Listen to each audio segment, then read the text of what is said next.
Sir जो कल school bus हादसा हुआ उसके बाद से किस तरीके से बस जो खासकर स्कूल बस है उनमें सुरक्षा के लिए कदम उठाए जा रहे हैं?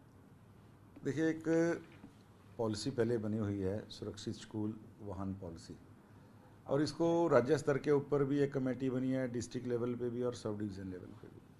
हमने एक तो रिकॉर्ड मंगाया कि किस किस डिस्ट्रिक्ट की कितनी कितनी मीटिंग्स हुई हैं, नहीं हुई हैं, तो आगे से ये रेगुलर एक टाइम फ्रेम बनेगा इन मीटिंग्स के होने का। और स्टेट की पॉलिसी, स्टेट की तो मीटिंग शायद अगले हफ्ते ही हमारे जो पीएस हैं उनकी चेयरमैनशिप में हो जाएगी। और कुछ सुझाव भी मैंने अधिकारियों को दिए हैं। माननीय सुप्रीम कोर्ट का जो गाइडलाइन थी सीसीटीवी कैमरा की, स्पीड गवर्नर को लेके, वो सारे तो इम्प्लीमेंट हो ही हों।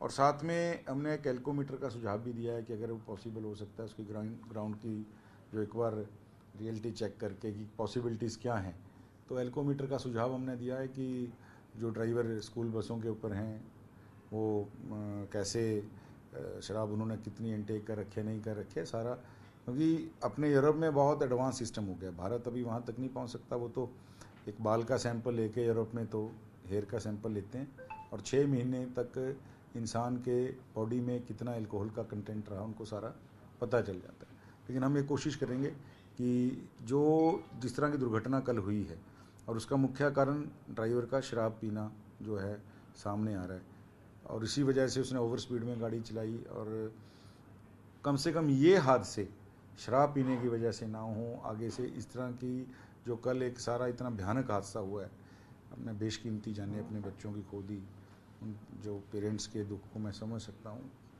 तो आगे कम से कम हरियाणा में फिटनेस को लेके व्हीकल्स की ऐसा हादसा ना हो, ये कोशिश करेंगे। तो जो सर आप कह रहे हैं कि हम कोशिश करेंगे एल्कोमीटर हो, तो क्या रोजाना जांच होगी ये सुबह या? जी, वो बस के अंदर एक मैंडेटरी हम कोशिश करें, जैसे मैंने कहा कि अभी हम इसकी जो है ग्राउंड पॉसिबिलिटीज़ को चेक कर रहे हैं, तो होगी तो रोजाना ही होगी, वरना उसका कभी ऐसा तो कुछ नहीं।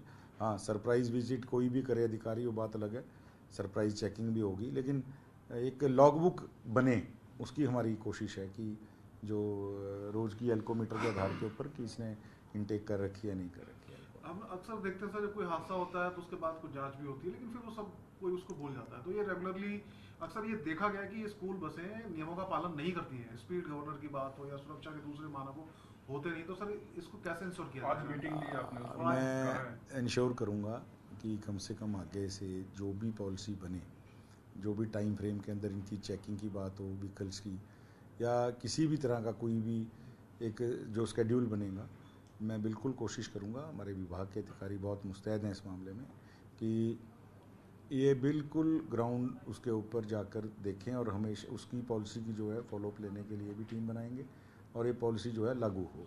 एक जो सर जो पर्टिकुलर स्कूल है जिसकी घटना हुई, जीएल पब्लिक स्कूल, उसमें कह रहे हैं कि जितनी बसें थी किसी के पास फिटनेस सर्टिफिकेट था ही नहीं वैलिड। ये कुछ जांच? देखिए, इस बस का तो मुझे पता चला है कि चालान किया था, और लेकिन उसकी फिटनेस सर्टिफिकेट नहीं था, इसीलिए हमने कल आपके ध्यान हो तो अधिकारी को एक को सस्पेंड भी किया है, और आगे की उनकी बसों की जांच भी करवाएंगे। और उनकी नहीं, मैंने तो पूरे हरियाणा के स्कूलों की जो बसों के आदेश दिए हैं, कल माननीय मुख्यमंत्री जी से बात हुई थी, उनसे बात करने के बाद हमने आदेश भी दिए हैं कि 20 तारीख से एक यूनिवर्सल चेकिंग ड्राइव जो है पूरे हरियाणा में स्कूल के व्हीकल्स के लिए हम करेंगे। और मुझे लगता है कि अभी 8-10 दिन का समय भी है, कोई थोड़ी बहुत अगर दिक्कत रहती भी है व्हीकल्स में, वो स्कूल वाले अपने दूर करवा लेंगे, तो 20 अप्रैल से रेगुलर चेकिंग शुरू हो जाएगी। सर, जिस तरीके से आपके विभाग का जिक्र करें तो आपने जो है उसके ऊपर सख्त एक्शन लेते हुए एक निजी सचिव को जो है वो सस्पेंड भी किया है, लेकिन शिक्षा विभाग का यदि हम जिक्र करें, जिस डीईओ की रिस्पॉन्सिबिलिटी बनती थी गैजेटेड हॉलिडे के अंदर स्कूल बंद रखवाना, उसको जो है वो एक कमेटी के अंदर मेंबर बनाया गया। किस तरीके से देखते हैं सरकार के इस फैसले को?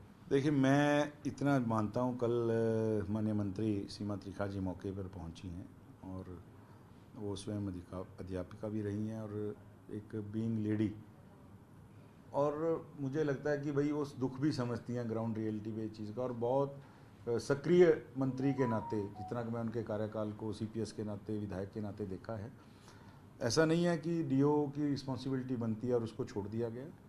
इसके सारे पहलुओं की जांच करने के लिए कमेटीज़ बनी है। मैंने जिस तरह अपने विभाग की एक कमेटी बनाई है, स्कूल शिक्षा विभाग ने भी एक कमेटी बनाई है, और निश्चित रूप से जो भी इसमें दोषी पाया जाएगा वो कोई बचेगा नहीं। स्कूल का ओनर हो, कोई अधिकारी हो, ड्राइवर हो, किसी तरह की जिसकी संलिप्तता पाई जाएगी, वो सब के सब दोषी जो हैं वो छूटेंगे नहीं। लेकिन सर जो स्कूल शिक्षा विभाग की तरफ से कमेटी बनाई गई है उस कमेटी के अंदर ही डीईओ को इंक्लूड किया गया है, जिसकी जांच की जानी चाहिए उसी अधिकारी को जांच कमेटी के अंदर जो है वो बिठाया गया। देखिए अगर ऐसा कुछ हुआ है, देखिए वो तो वो उच्च अधिकारी या उस विभाग के मिनिस्टर ही बता सकते हैं।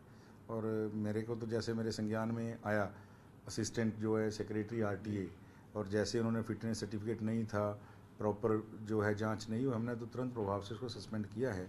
और मेरे को लगता है कि आप ये सवाल अगर माननीय शिक्षा मंत्री जी से पूछेंगे या अधिकारियों से थोड़ा बेटर जवाब दे पाएंगे, क्योंकि जैसे मैंने कहा कि सरकार का एक तय हुआ है कि किसी भी दोषी को छोड़ा नहीं जाए। धन्यवाद।